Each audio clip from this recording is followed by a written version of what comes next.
ถอมนี่ค่ะเนาะเพียงความน้องชื่อว่ากันใจเสลืมล้านี่ค่ะเนาะหมดสินะสิงหาถอมด้วยค่ะเนาะหมดสินะสิงหา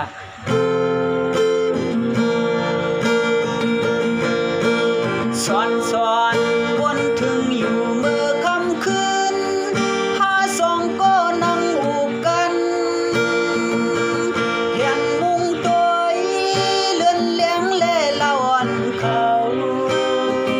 มีเตรียมฟ้ากว่าบวยเล่น้ำนายเขาก็พูดถึงซ้อมหาอูบกัน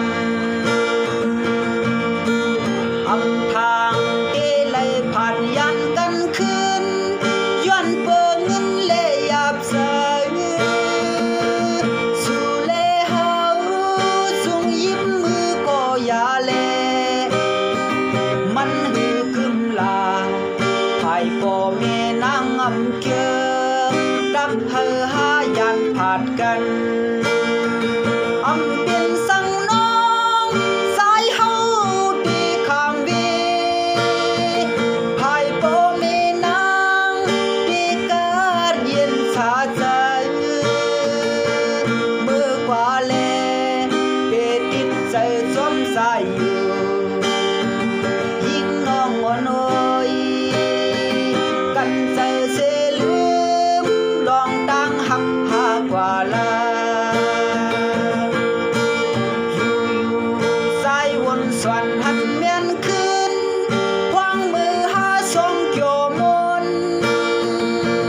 สู่เล่เฮาจุงยิบมือกันเล่นั้นยินเสือเจอหน้ากว่าเลยก็มีสองก็กำในกึดก็เหลียวเยา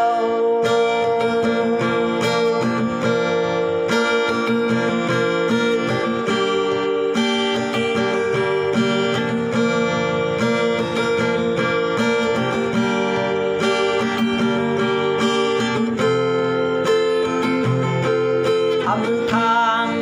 เอเลยผ่านยันกันคืนย้อนเปิงเงินเล่หยาบใสสู่เล่เฮาจุงยิ้มมือก็อย่าเล่มันหือคึมลาภายพ่อแม่นางอำเกือดักเฮอหายันขาดกัน